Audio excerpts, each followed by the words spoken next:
Inside a packed television studio in Washington, D.C., billionaire Senate candidate Blake Masters goes head-to-head with Congresswoman Jasmine Crockett in a fiery debate about who truly represents America's working class. Blake tries to humiliate her by mocking her past as a teenage janitor, calling her unfit to lead a nation. But just minutes later, Jasmine unleashes a storm of undeniable truth, evidence from her own life that ignites the room and leaves Blake speechless. If a single woman can shatter a billionaire's narrative in 30 seconds, what other lies have the powerful been feeding us all along? Stay with us. This is a story worth every second of your time. The stage was bathed in cold, clinical light, polished to perfection, like the reputations of the men who typically sat there unchallenged. The banner behind them read, "Future of American Leadership," in bold conservative blue. But there was nothing bold about the silence that hung just before the cameras rolled. The program aired live on Liberty Watch, a channel infamous for platforming monologues disguised as debates. At center stage sat Blake Masters, the tech tycoon turned Senate candidate from Arizona. Tailored to the inch, his posture sharp as the jawlines of the stock photos behind him. Across from him, Congresswoman Jasmine Crockett, poised, composed, but under no illusions. She was the lone voice of the working class in a room that treated empathy like weakness. The topic of the night was supposed to be, who deserves to represent working class America? But within minutes, the script had already turned. Blake leaned forward, adjusted his gold cufflink like a man preparing to strike, and with the smirk of someone born into comfort, dropped his bomb. "You used to clean school bathrooms, right? Interesting career path for someone deciding national policy." The words dropped like a hammer, not just on Jasmine, but on the entire premise of the debate. The crowd stirred. The insult wasn't veiled. It was weaponized. Blake sat back with a faint grin, as if he'd exposed something disqualifying, something shameful. But he hadn't exposed Jasmine. He'd exposed something else entirely. The line didn't just sting because of its smug delivery. It stung because it echoed every room that ever told someone, born outside privilege, they didn't belong at the table. In that moment, it was clear. This wasn't a policy debate. It was a class war. And Jasmine Crockett was already standing on the front line, whether anyone admitted it or not. Blake adjusted his sleeve, clearly satisfied with the tension he'd sewn into the room. Then, as if addressing a jury, he twisted the moment even further. "Let me be very clear," he said, gesturing subtly with one hand. "I don't mean any disrespect, but we're talking about leadership here, about vision, intellect, policy. You can't tell me someone who used to mop high school hallways should now be drafting legislation that affects the free market, energy security, or constitutional law." He looked back at Jasmine, then straight into the camera. "That's not elitism. That's common sense." The line echoed with the kind of rehearsed polish reserved for campaign trails and fundraising dinners. But here on live television, it didn't feel like strategy. It felt like revelation, like the unfiltered core of what some still believed. That labor without status is labor without worth. A soft gasp came from somewhere in the third row. Someone else, a young man in a collared shirt and Liberty Watch lanyard, nodded slowly as if Blake had finally said what others hadn't dared to articulate out loud. And that was the danger. Blake hadn't just insulted Jasmine. He had spoken a coded language fluent to anyone who had ever measured worth in titles, schools, or last names. Jasmine had been here before. Not on television, not at this scale, but in essence. The tone, the implication, the hierarchy. It was the same as when she was 14, pushing that janitor's cart through the east wing of her junior high school, trying not to make noise while the students she studied beside walked past her like she was part of the furniture. She remembered the sting of bleach in her nostrils, the way her palms dried out from too much ammonia. She remembered scrubbing the same bathroom twice because a group of boys had smeared wet paper towels across the walls just to see if she'd come back to clean it up. And she had. Quietly, with her head down and her dignity bruised but not broken. She had never been ashamed of that job. But she knew Blake wasn't just talking about the job. He was talking about her place, where he believed she belonged. And that wasn't just political commentary. That was an old script, recycled in real time. The belief that people born into work are not born for leadership. Blake leaned back, scanning the audience, his tone light but laced with condescension. "Look, I'm not saying hard work isn't admirable," he said, shrugging slightly. "But Congress isn't a job training program. It's the brain of the country. We need minds that were shaped by policy, not pine-scented industrial soap." A few low chuckles trickled from the audience, awkward, uncertain. Even among Blake's supporters, something in the air was becoming dense, heavy, as if they'd all witnessed a line being crossed, but weren't quite sure how to react. Jasmine's gaze didn't leave him. She didn't blink. She didn't look away, because she understood what he had just done. And more importantly, she understood who else had heard it. There were millions of viewers watching at home, some in trailers, some on lunch breaks, some in second jobs they'd never expected to still hold in their 40s, and some of them had pushed the same carts, worn the same aprons, cleaned the same toilets. And now they were hearing a man in a $1,000 suit tell them, on national television, that they weren't smart enough to matter. The camera panned slowly toward Jasmine, capturing every detail. The stillness in her face, the fire behind her eyes, the faint rise of her chest as she drew breath. Not to react in anger, but to contain the storm without letting it consume her. Blake wasn't finished. "We can't let sentimentality become the standard," he continued, his voice now colder, sharper. "If we do, we risk putting America's future in the hands of nostalgia instead of competence. I'm sure Representative Crockett worked hard, but the question is, was that hard work intellectual? Was it strategic? Or was it just survival?" That final word, survival, hung in the air like a live wire. And there it was again. The quiet belief that those who survived didn't earn a seat at the table. They just happened to stumble into the room. Jasmine said nothing, not yet, but the studio felt different now. No longer simply a space for debate, but a battleground for memory, pride, and invisible wounds reopened by rhetoric masquerading as logic. The host cleared his throat, fidgeting with his papers, unsure whether to steer the conversation forward or let the moment sit in its full discomfort. And Jasmine, still silent, kept her fingers folded gently across her lap, because she knew that what had just been said didn't only belong to her past. It belonged to millions who had been dismissed in the exact same way. And she also knew the next thing she said would not be for Blake Masters. It would be for every janitor, waitress, mechanic, and night shift worker who had ever been told their story didn't count. And the studio, so sure of itself just moments ago, was about to feel the weight of that truth. The silence stretched so long, it felt like time had been suspended. Blake Masters sat smugly in his seat, confident in the blow he'd just delivered. His words had been rehearsed, delivered like a headline, designed to wound without leaving blood. But Jasmine Crockett didn't meet him with outrage. No fire, no raised voice, just something slower, something more devastating. She reached forward, her fingers brushing the edge of the microphone like it was a relic from another world. Then she leaned in, and the entire studio seemed to lean with her. Her voice was low, not weak, but steady, composed, with a stillness that unsettled more than any outburst ever could. "I cleaned school floors to buy groceries for my little brother," she said.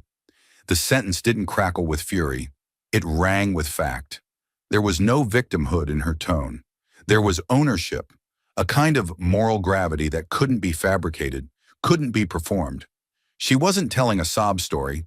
She was offering a history lesson. The studio lights reflected off the gloss of the desk, catching the tension in the muscles of her jaw. Her posture remained untouched, but every word reshaped the atmosphere in the room.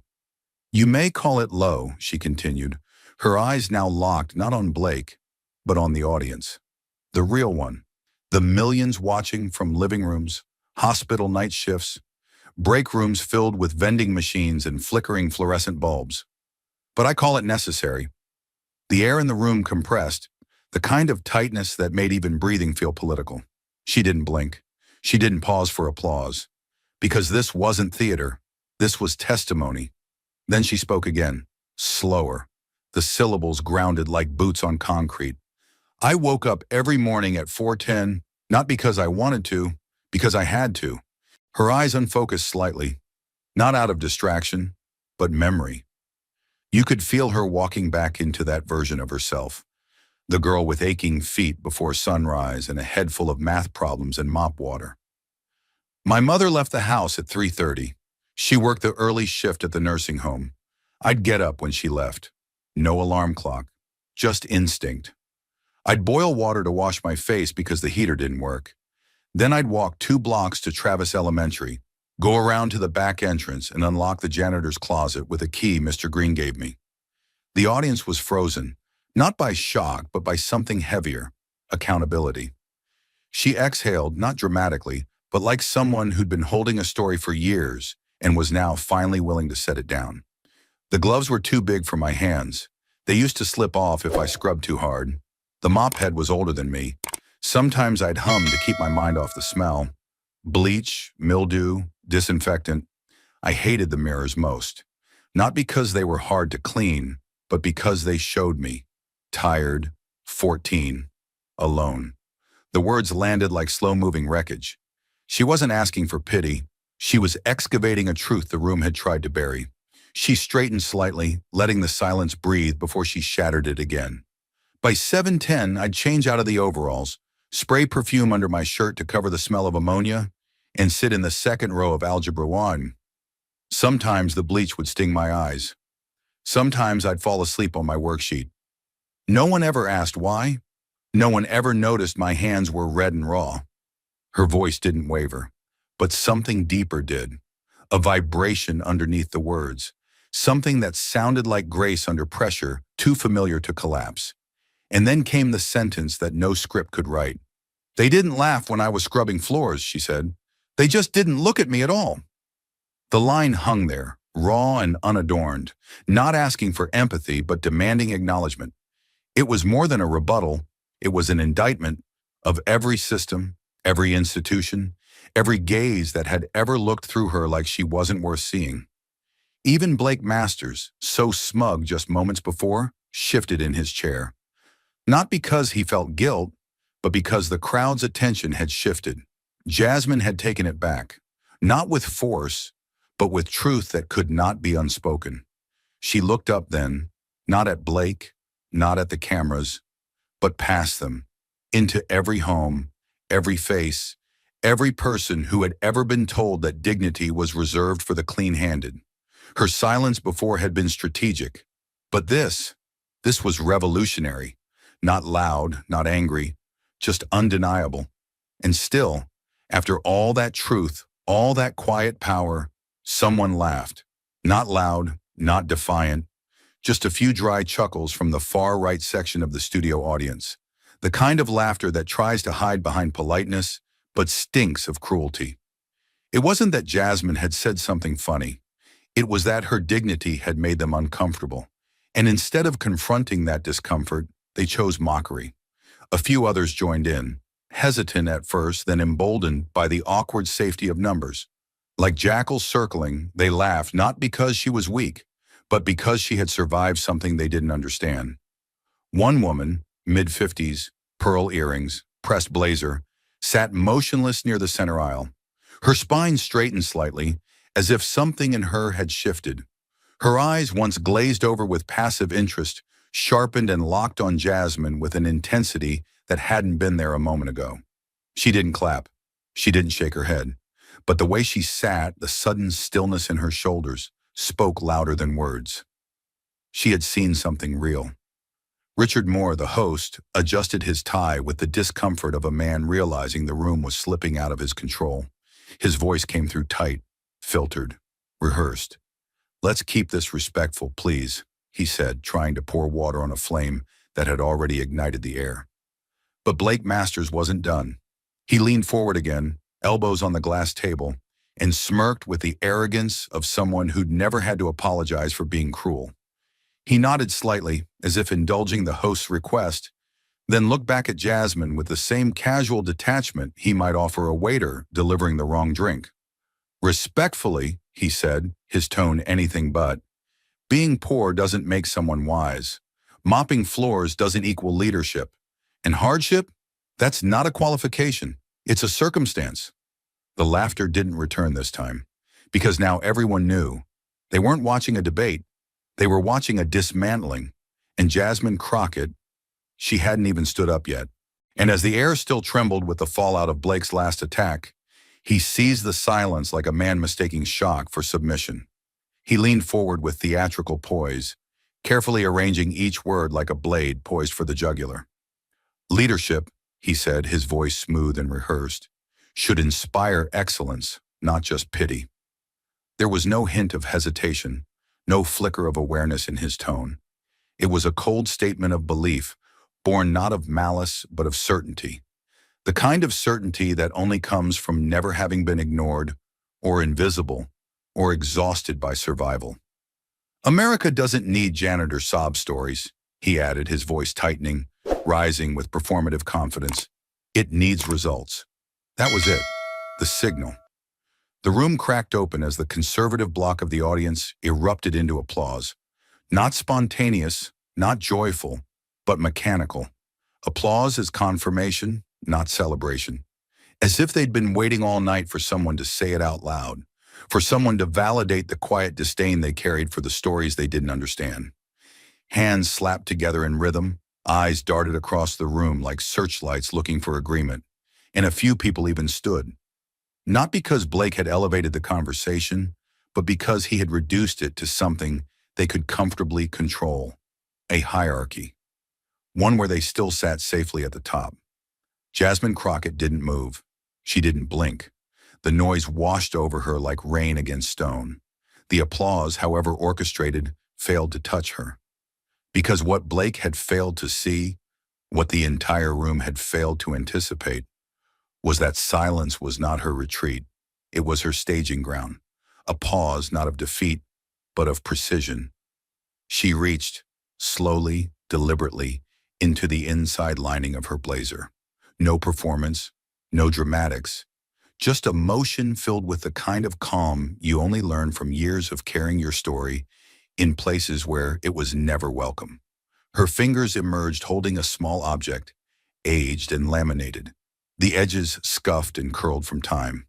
She placed it gently on the glass table between them, turning it until the camera could find it. And then she lifted it, raised it with both hands, holding it just below eye level, like a document submitted into evidence. It was a photo ID, grainy, black and white. The face of a young girl stared back through the plastic window, wide-eyed, expressionless, her hair pulled back tightly, her lips pressed together as if holding something back even then. Under the photo, printed in faded block letters, it read, J. Crockett, custodial assistant, age 14. There was no applause now, no laughter, no whisper. The room froze, as if time itself had recoiled in embarrassment. Because what Jasmine Crockett had just done wasn't an act of retaliation, it was an act of resurrection. She didn't explain the photo, she didn't narrate what it meant, she just held it, steadily, proudly, unapologetically, in front of the very people who had just cheered the idea that it disqualified her. It was not just a badge, it was a statement of existence, proof of labor, evidence of dignity earned in silence, and it was undeniable. Even Blake Masters, so confident just seconds earlier, shifted slightly in his chair. The applause that once buoyed him had vanished, leaving behind only the echo of something unspoken, something unsettling. He had not silenced her. He had summoned her, and she had answered with a photograph. And just as the room sat suspended in the weight of that image, J. Crockett, custodial assistant, age 14, something unexpected pierced the silence. A faint electronic chime echoed through the studio, followed by a low murmur from the production booth. The host, Richard Moore, pressed his fingers to his earpiece, eyes narrowing as he listened. Then, with a tone devoid of his usual polish, he looked into the camera and said, "We've just received a live call from someone who says he has a statement relevant to tonight's discussion." He hesitated, not because the moment wasn't welcome, but because it was suddenly bigger than the format he was supposed to control. "Go ahead, sir. You're live." The line crackled briefly. Then came the voice, deep, weathered, deliberate. Not trembling, not loud, but carrying the quiet authority of someone who had nothing to prove and everything to remember. "My name is Mr. Harold Green," the caller said. His pace was unhurried, like a man walking across decades with each word. "I was head custodian at Travis Elementary in South Dallas. I hired that girl." You could feel the oxygen drain from the room. The audience shifted, not in restlessness, but in reverence. Blake Masters leaned slightly forward, face unreadable, and for the first time that night, he wasn't preparing a retort. He was listening, because the man on the phone wasn't a partisan. He wasn't a planted call or a political stunt. He was truth on the line, and the gravity of his voice told everyone so. Mr. Green continued, his words landing like bricks. "I worked there for 27 years, cleaned every hallway, fixed every leak, scraped gum off desks, and watched generations of kids come and go. But I only remember one student who ever knocked on the maintenance office door and asked if there was any work she could do." He paused, just long enough for the tension to grow unbearable. It was Jasmine. She was 14, said her mom was working nights, and the food stamps weren't cutting it. Said her little brother had been crying over a growling stomach, and she was tired of seeing her mama come home with her shoes falling apart. The words weren't poetic. They were surgical, and they cut deeper than any monologue could. Richard Moore sat frozen. Even the studio crew, previously unseen, had stopped behind the cameras. No one dared interrupt, because this wasn't a memory being shared. It was a record being corrected, live. Mr. Green's voice grew steadier, stronger. "I told her I couldn't pay her much.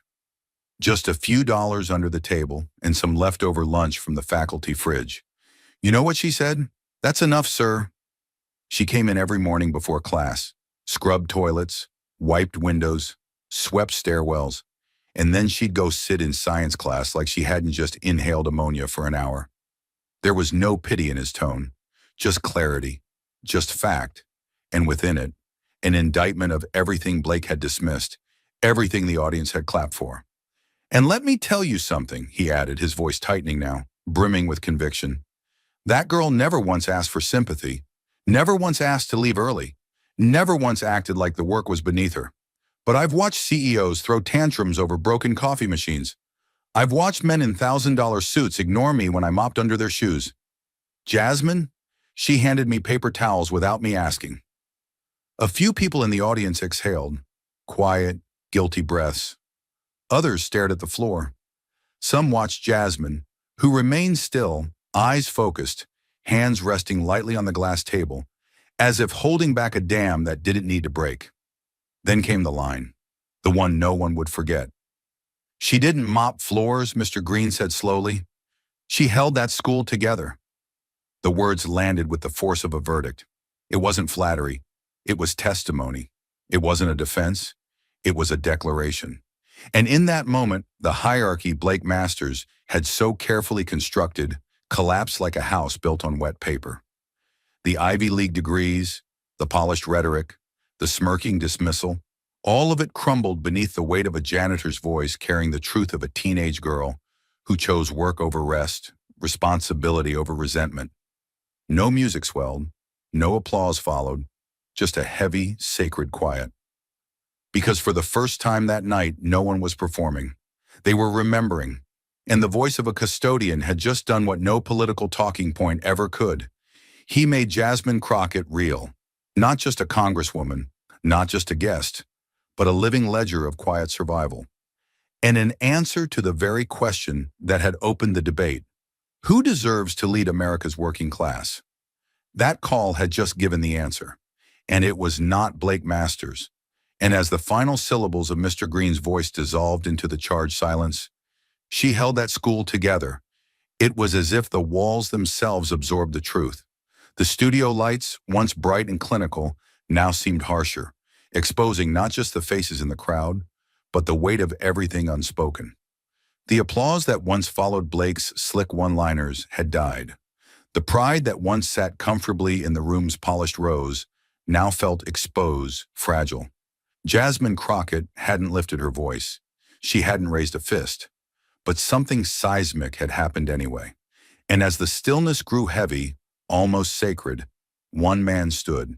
He rose slowly, like a man waking from a long, unearned comfort.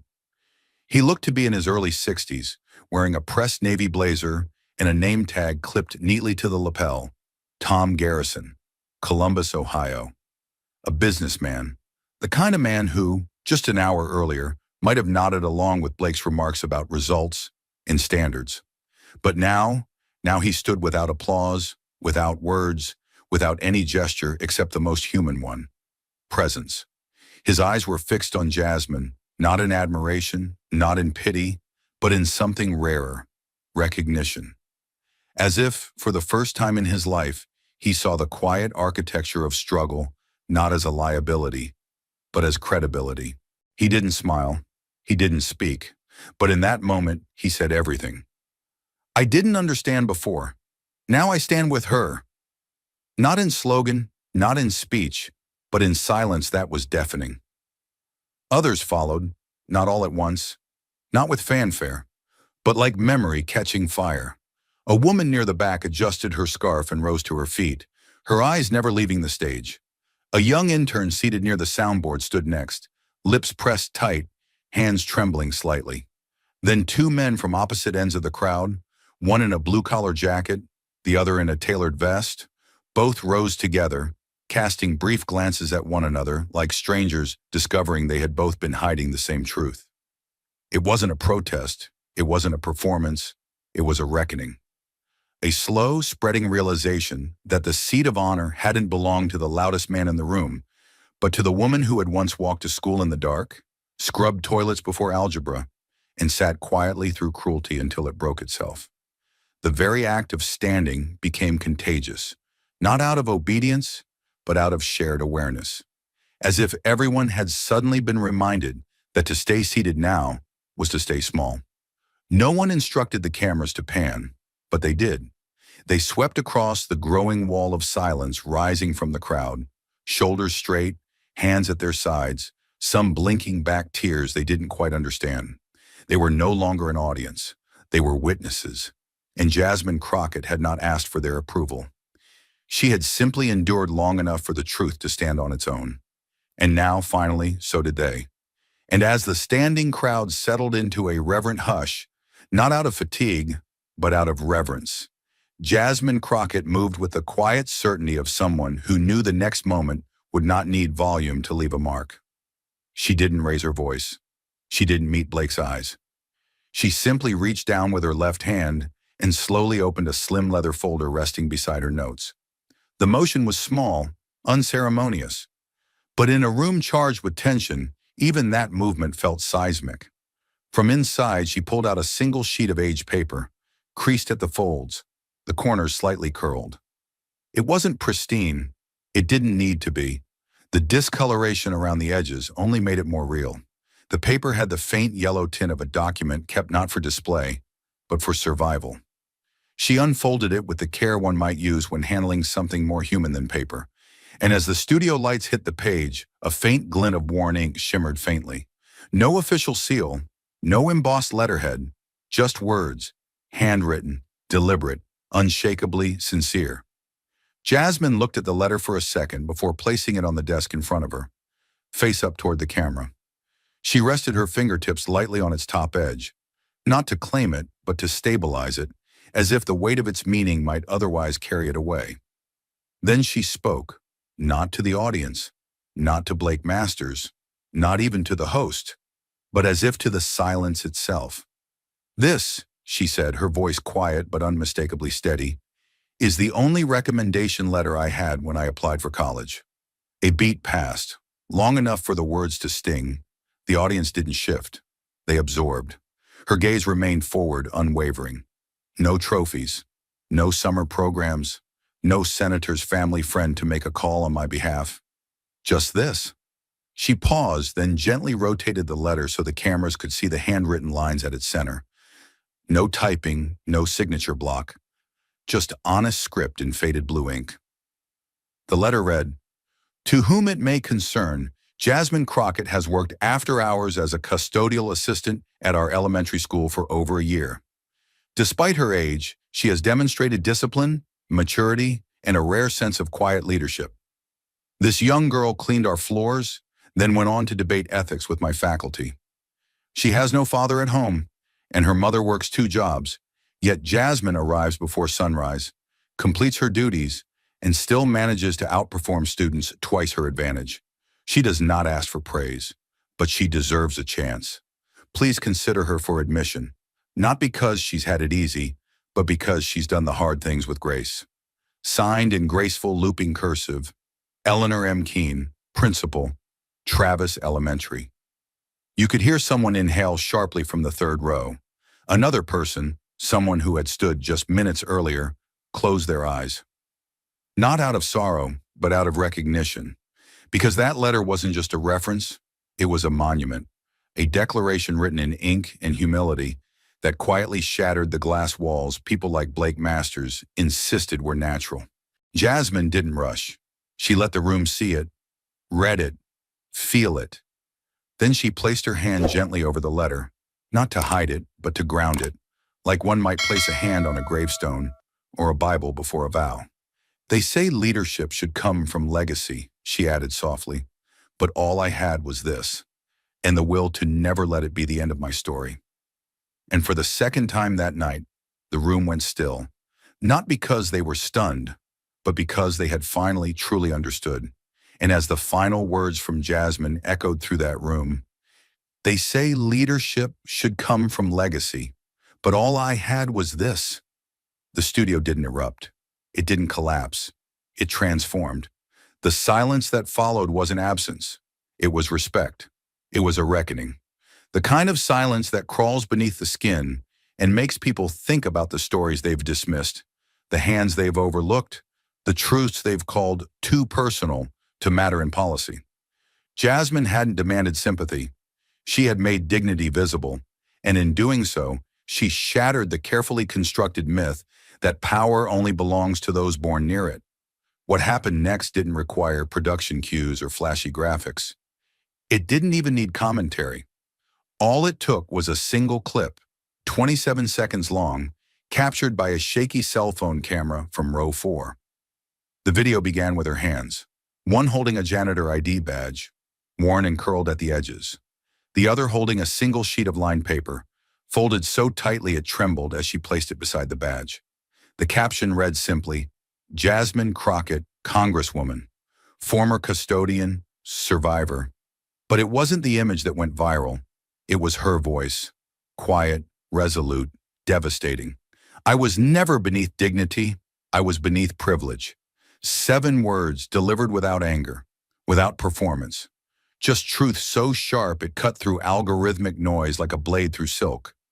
The clip spread like a controlled fire, starting on TikTok, leaping to X, then Facebook, then Instagram, then the inboxes of people who never watched debates, who hated politics, who thought they'd seen it all. Within 12 hours, the clip had surpassed 6 million views, not with flashy headlines, not with partisan outrage, but with raw momentum. People reposting, not because they supported a party, but because something in that moment felt like a mirror. A quiet revolution was unfolding in pixels and shares. Viewers didn't just watch the clip. They paused it, replayed it, studied the flicker in Jasmine's eyes as she said those words, not to accuse, but to reveal. They dissected the line like scripture. I was never beneath dignity, a declaration of self-worth in a country that still teaches millions to apologize for being born poor. I was beneath privilege, a damning diagnosis of the systems that confuse suffering with failure. The comments flooded in like a second audience, and this time it was global. This wasn't a speech. This was a reckoning. I've worked 3 jobs and never once heard someone say that on TV. She didn't cry. She didn't flinch. She stood, and I felt seen. Teachers reposted it during staff meetings. Janitors played it during break. High school students stitched it into montages about rising from disadvantage. And then quietly but unmistakably, the phrase started appearing on signs, at food banks, in union halls, and even printed on the side of a coffee shop tip jar in Milwaukee. Not beneath dignity, beneath privilege.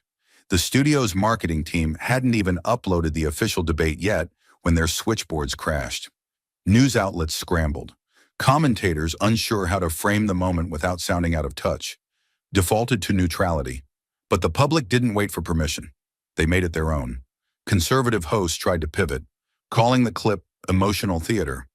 But the backlash was swift. Not because people were choosing a side, but because they had already chosen truth. The original uploader, a college intern named Lacey Ramirez, posted a follow-up an hour later. Her face was tear-streaked, but her voice was clear. "I filmed that because something in the room changed. I felt it. I didn't even realize my hands were shaking until I hit stop.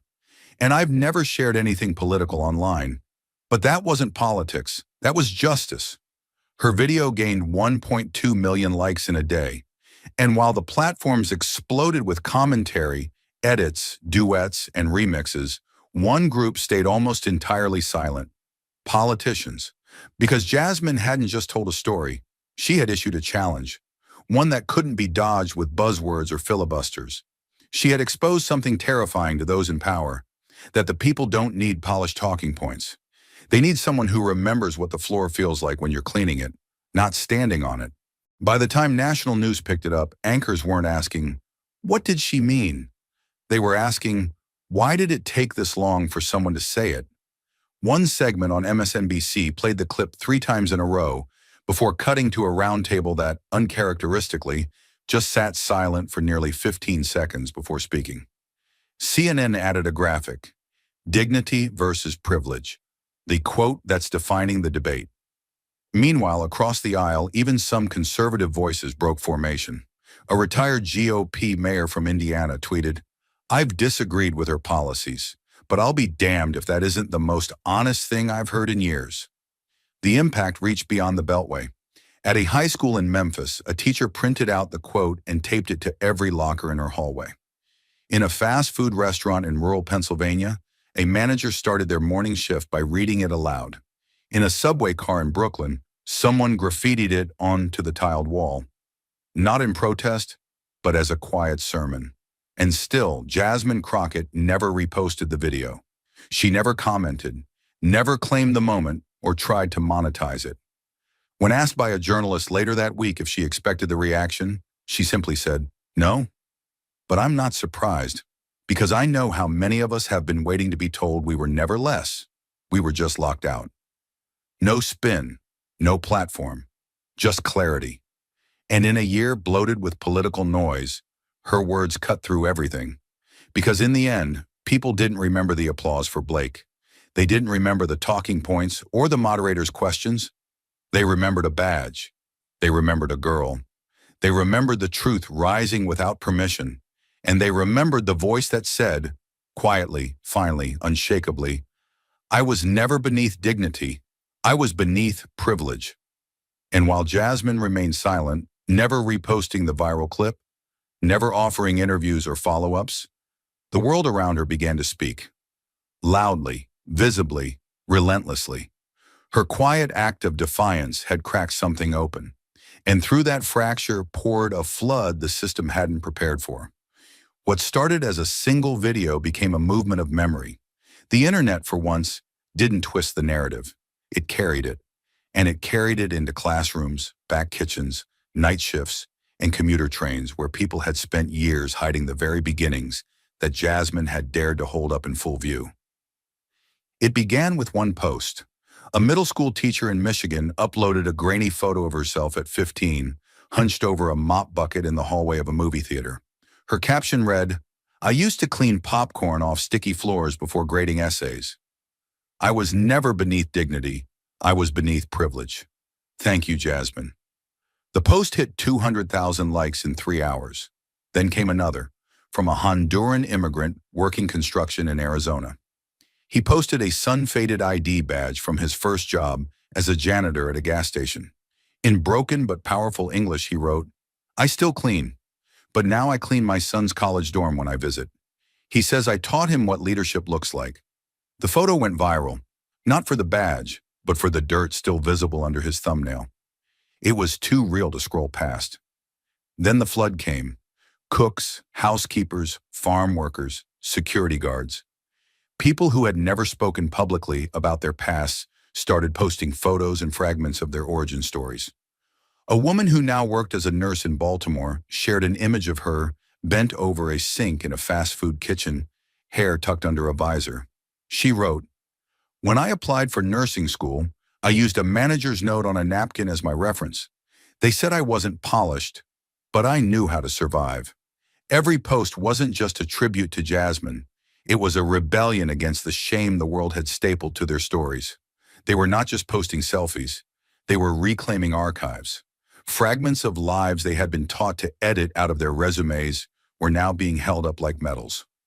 One caption read, "Here's me cleaning motel bathrooms with my mom when I was 11. We didn't know we were teaching each other how to lead." But we were. Soon the hashtags became their own uprising.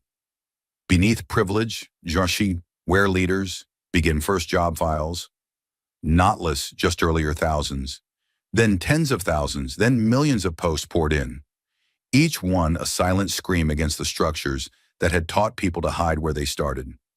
Jasmine's quote had not only resonated, it had detonated something far more personal. A former high school janitor in Alabama, now a social worker, uploaded a picture of her first pay stub, $62.15. She captioned it, "They told me stories like mine don't get told unless they're tragic, but Jasmine made it clear they can also be powerful." The flood crossed borders. In London, a Pakistani refugee posted a photo of the grocery aisle where he'd worked overnight shifts while taking online classes. In Cape Town, a young mother posted an image of her cutting grass outside a school, barefoot, pushing a broken mower, with the caption, "The world thought we were invisible, but Jasmine's voice made us appear." But it wasn't just the content that stunned observers. It was the tone. There was no self-pity, no bitterness, just revelation. There was rage, yes, but a sacred kind. A rage that didn't seek to burn, but to unbury. A collective decision to no longer be complicit in their own erasure. Some images were black and white, pulled from old family albums. Others were recent, taken on night shifts and smoke breaks, but they all told the same story. We were always here. You just never looked at us until now. The tension spread offline. In Chicago, a group of cafeteria workers taped their high school job photos to the kitchen walls with a sign above that read, "This is where leadership starts." In a university in Oregon, students began curating a hallway installation made entirely of childhood ID cards and first job uniforms. They called it "The Floor We Stand On." Even a small-town library in Vermont dedicated a shelf to memoirs and essays written by working-class authors, calling it the Jasmine Crockett Collection. The sheer scale of response left political operatives scrambling. Campaign consultants didn't know how to spin it. Pollsters couldn't quantify it, because it wasn't about approval ratings. It was about memory made visible. People weren't choosing Jasmine over Blake Masters. They were choosing to no longer apologize for where they began. And Jasmine hadn't asked for their stories. She had just given them permission to be told. In a single viral wave, the debate about qualifications had flipped. The question was no longer, who is polished enough to lead, but who remembers what it took to get here? No one saw it coming, but Jasmine Crockett did, because she'd lived it, and now so had the rest of America. And as the world moved around her, with timelines ablaze, classroom walls freshly decorated, and millions of hearts reawakening to the power of quiet beginnings, Jasmine Crockett said nothing. She didn't take a victory lap. She didn't bask in the public's validation. She let the silence do what it always had, tell the truth. And in the face of all this, of the wave she'd never intended to start, Blake Masters finally responded, or rather, his office did. The statement arrived like a shrug disguised as policy. No press conference, no face, just a sterile email to the media titled, "Statement from the Office of Blake Masters." Its contents were as frigid as its formatting. "We believe voters should judge on performance, not sentiment." 12 words, lifeless, weighted with calculated detachment. Not a single mention of Jasmine. Not a single acknowledgement of the moment now echoing through homes, classrooms, and town halls across the country. It was the kind of message that spoke volumes through what it refused to say. It wasn't just indifferent, it was engineered that way. A wall of language designed to insulate, to discredit emotion, to reduce survival into softness and struggle into spin. But what Blake didn't understand, and never would, was that people weren't moved by sentiment. They were moved by recognition. And in trying to dismiss her with bureaucracy, he only made her silence louder. Jasmine didn't issue a counterattack. She didn't sit for interviews or release carefully worded rebuttals. She didn't take the bait. What she did instead was far more devastating. At exactly 6:47 p.m. the following evening, she posted a single image to her verified account.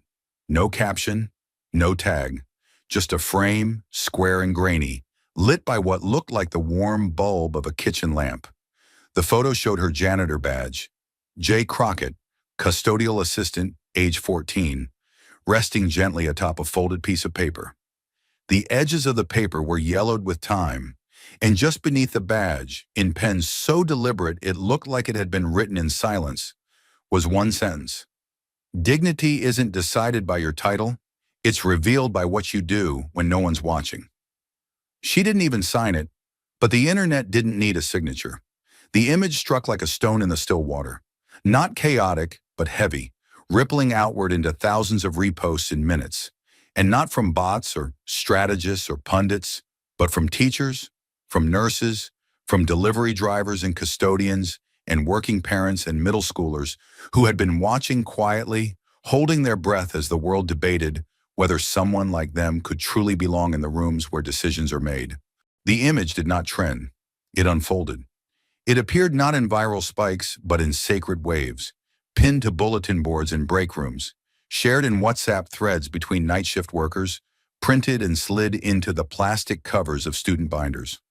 It was not a political artifact, it was a map, a compass, a reminder that being unseen didn't mean being unworthy, and it traveled far, beyond the news cycles, beyond party lines, beyond the boundaries of who was supposed to matter. Teachers were the first to respond en masse. In Kansas City, a school librarian printed the quote and taped it above every row of student lockers.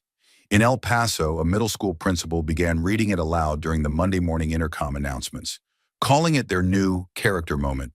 And in Detroit, a third-grade teacher asked her students to write about what they do when no one's looking. One student, age 9, wrote, "I feed the dog and don't tell my mom because I know she's tired." The quote was quietly added to email footers by counselors and social workers. It was stitched onto denim by an independent artist who'd once cleaned office floors at night to fund her studio. In a church in Atlanta, a pastor opened his Sunday sermon with the line, paused and simply said, "There are truths that aren't scriptures, but still feel sacred." But nowhere was the quote felt more viscerally than in the very spaces Jasmine had once occupied. The public schools, the cafeterias, the forgotten corners of service that so often go unmentioned in patriotic speeches and campaign ads. In a community center in Tulsa, a night janitor named Miriam printed the photo and taped it to her cleaning cart.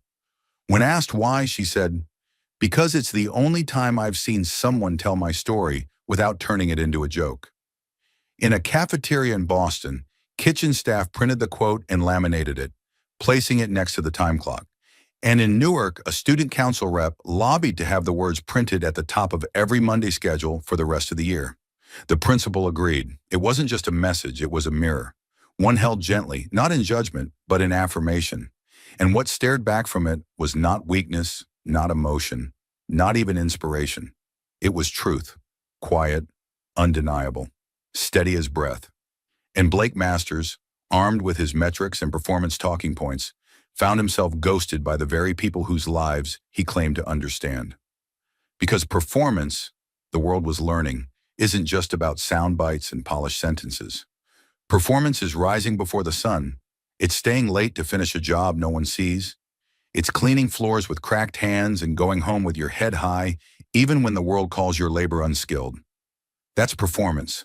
That's dignity. And no title could give it or take it away. So when Jasmine posted that image, she wasn't speaking to power. She was speaking around it. To the people who've never had microphones but always had something worth saying. To the kids sitting in back rows who know the smell of bleach better than perfume. To the mothers, the grandfathers, the daughters, the janitors, the aides, the invisible ones who are invisible no more. Dignity isn't decided by your title. It's revealed by what you do when no one's watching. The country didn't need a press tour. It didn't need a campaign strategy. It had a sentence, and the sentence was enough. And while Jasmine's photo continued to echo in hallways, homes, and hearts, something deeper settled beneath the noise. Not applause, not outrage, but understanding. Like the way a battlefield goes quiet not after victory, but after realization. Because her story, simple, unpolished, and unflinching, had done something no campaign had ever could. It forced America to look in the mirror. And for the first time in a long time, what looked back wasn't power in a suit. It was labor. It was memory. It was dignity earned the hard way, in shoes worn down by places most politicians have never set foot in. And through that mirror, a question began to burn. What if we've been measuring worth the wrong way all along? The lesson didn't arrive like a lecture. It arrived like a punch to the ribs.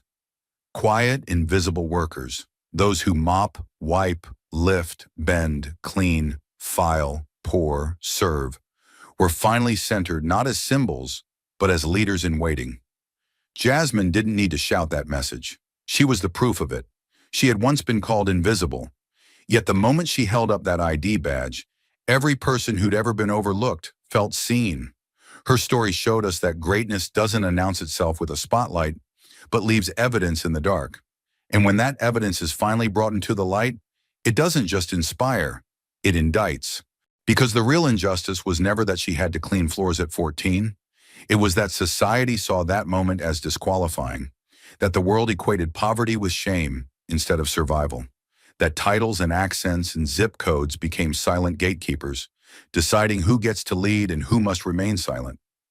Blake Masters' jab didn't expose Jasmine, it exposed us, our bias, our arrogance, our failure to recognize grit when it isn't dressed in polish. And Jasmine's refusal to retaliate, that was the turning point. Because she didn't just win a debate, she reframed the battlefield. The humanity in her story cut deeper than any soundbite ever could. Because it wasn't about her pain, it was about how she carried it, about how she turned cleaning rags into stepping stones and silence into strategy. The girl who once inhaled bleach fumes at dawn now breathes life into a generation told they'll never be enough. And with just one sentence, dignity isn't decided by your title. She built something no billionaire ever could, a moral infrastructure, a framework of truth that doesn't collapse under scrutiny, but grows stronger the closer you look. The lesson then is not just about Jasmine, it's about us, about what kind of country we pretend to be, and what kind we truly are when tested. Are we a land of opportunity or of optics? Do we celebrate resilience, or do we only tolerate it until it makes us uncomfortable? Jasmine's silence in the face of cruelty was not weakness. It was a blueprint, a reminder that sometimes the loudest revolution is carried not in shouts, but in posture, in poise, in choosing to be bigger than the insult because your purpose has always been louder than the room. Her story also taught us something brutal, that the hardest part of rising isn't climbing, it's doing it while the world pretends your ladder doesn't exist. Jasmine built hers out of mop handles, 4 a.m. alarms, and 1,000 ignored moments that she stacked into a foundation no man could shake. And when she stood before the country, she didn't ask to be accepted. She dared them not to look away. And in doing so, she changed what leadership looked like, not by redefining success, but by restoring value to how success begins. In the end, the true moral wasn't about pity. It wasn't about political sides. It was about seeing labor as legacy. Understanding that janitors, servers, delivery drivers, and cashiers are not stepping stones for the ambitious, they are pillars of the nation. And when we mock their work, we don't just dishonor them, we dismantle our own future. Jasmine reminded us that courage isn't just speaking truth to power. Sometimes it's surviving power long enough to outlast it. Sometimes it's walking into a studio where you know the deck is stacked, and choosing not to bow, but to stand still and let the truth do the speaking. What Jasmine left behind wasn't a viral moment. It was a movement built from quiet strength, From the understanding that the measure of leadership is not how well you speak when the world's watching, but what you choose to do when no one sees. That the most noble acts often happen off camera, in silence, in hardship. And in that silence, a new kind of anthem is born, not made of flags and slogans, but of scraped knees, aching backs, and hands that never stopped working, even when the world stopped caring. So if there's one lesson Jasmine Crockett gave us, etched in a badge, whispered in a sentence, and carried across a nation, it's this. Where you start matters, not because it defines you, but because it proves you never had the luxury of quitting. And that kind of resilience, it doesn't need permission, it doesn't ask for applause, it just leads, quietly, unshakably, until the rest of us finally catch up. But the truth, no matter how powerfully spoken, is never enough on its own. Because the story Jasmine Crockett carved out of silence isn't meant to end in inspiration. It's meant to provoke something deeper, something harder, something lasting.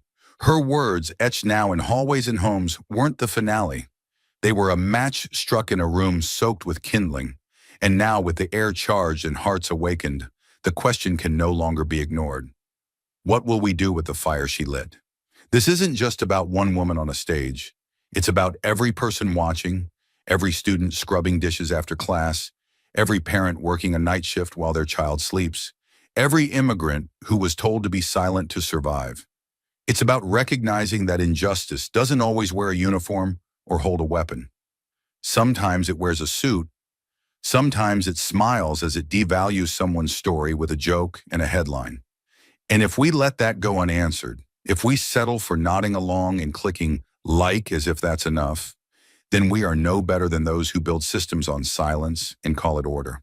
So here's the question Jasmine never had to say out loud, because her life screamed it. Will you just clap or will you stand? Because standing means more than applause. It means risk. It means speaking up in meetings where it's easier to stay quiet. It means hiring people based on potential, not polish. It means correcting the person next to you when they degrade someone's labor and calling out the smirks that follow. It means teaching children that excellence isn't inherited, it's earned. And often it begins with a mop, not a microphone. Change doesn't start in Capitol buildings. It starts in kitchens, in classrooms, in every overlooked hallway where someone with less is doing more. Jasmine showed us that leadership is not defined by who speaks the most, but by who keeps showing up long after the world has turned away. And that's where we come in, because the systems she survived are still here, still rewarding the privileged, still mocking the poor, still pretending that lived experience is a liability instead of a credential made of fire. So don't wait for another Jasmine. Don't sit back and hope the next underdog finds their way through the cracks. Be the one who widens the cracks into doors. If you're a teacher, read her words to your class. If you're an employer, reevaluate how you define qualified. If you're a voter, ask yourself who truly understands the people they claim to serve, not just through polished speeches, but through the lives they've lived. And if you're someone who's still fighting, still unseen, still holding on by your fingertips, know this: you are not alone. Your story is not too small. Your labor is not beneath dignity. Your life is not a footnote. It is the center of the page. Because Jasmine's strength wasn't just in surviving the insult. It was in absorbing it, then turning it into a call loud enough to move a nation. But she cannot carry it alone, and she shouldn't have to. We owe her more than a standing ovation. We owe her action, the kind that doesn't wait for permission, the kind that tears down the lie that only the privileged deserve to be heard, the kind that writes a new future, not in slogans, but in policy, in hiring, in education, in how we see each other when no one else is watching. This is the moment. Not someday, not after the next election, not after the next scandal. Now, because there are millions of Jasmines out there, scrubbing, stacking, sweeping, surviving, and if we don't fight to make room for them, we're not just failing them, we're failing ourselves. The country Jasmine believes in isn't a dream. It's a blueprint, one built not on legacy, but on labor, not on connections, but on character, not on titles, but on truth. And so, as her photo fades from trending lists and her quote becomes part of Monday rituals, We must ask, what are we building with the pieces she handed us? Are we content to frame them on our walls? Or will we use them to knock down the ceilings, still pressing against the heads of the unheard? This is not about admiration. It's about transformation. It's about rethinking who we trust, who we follow, and who we allow to define worth. Jasmine Crockett didn't ask for the spotlight. She stood in it because she had already survived the dark, and now she's left the light on for the rest of us. So Stian, not just in applause, but in purpose. Speak, not just in debate, but in defiance of the silence that kills stories like hers before they begin. And build, not just careers or reputations, but bridges wide enough for every janitor, every caretaker, every invisible worker who's been told they don't belong. Because they do. And now, we know better. Let it begin now, not in some distant promise of reform, not in the slow churn of bureaucracy, but in the immediacy of today, in your workplace, your school, your home. Because what Jasmine stirred in us was not just a sentiment, it was a summons, a call not to admiration, but to accountability. And accountability starts with choices so small, they're almost invisible, until they aren't. It begins when a hiring manager reconsiders a resume that lacks prestige, but holds perseverance. It begins when a teacher sees potential in a quiet student who arrives with bleach-stained sleeves. It begins when a senator reads Jasmine's quote aloud on the chamber floor, not as a performance, but as a promise. Dignity isn't decided by your title. It's revealed by what you do when no one's watching. Those words are not just profound. They are disruptive. They dismantle the narrative that worth must be performed, that power must be inherited, that leadership must be loud. And that disruption is our task now, to carry her sentence into policy, into paychecks, into culture. Let us make it so that no child ever has to choose between feeding their siblings and being seen as worthy. Let us make it so that stories like Jasmine's are not rare miracles, but expected proof that brilliance comes from every corner of this country, not just its boardrooms. Let us remind every smug voice that mocked her that the floor she once scrubbed now reflects their own reflection. And they are the ones who must answer for what they have done when no one's watching. So when you leave this page, this video, this moment, don't let it pass through you like wind. Let it move you like gravity. Carry Jasmine's legacy not as a symbol, but as a strategy. Share her story not just for likes, but for change. Hold her quiet power in your palm and press it into your next decision, your next challenge, your next act of decency that no one sees but still matters. Because it's not about being viral, it's about being vital to someone somewhere who is still fighting to be seen. And if we rise with her, not just in memory, but in mission, we won't just honor Jasmine Crockett, we'll finish what she started. Thank you for watching until this moment and for standing with us on this journey for justice. Your support means everything. Like, subscribe, and turn on notifications so you never miss what's next. And we'd love to hear your thoughts. Leave a comment below and let us know what moved you most in this story. Together, our voices make a difference.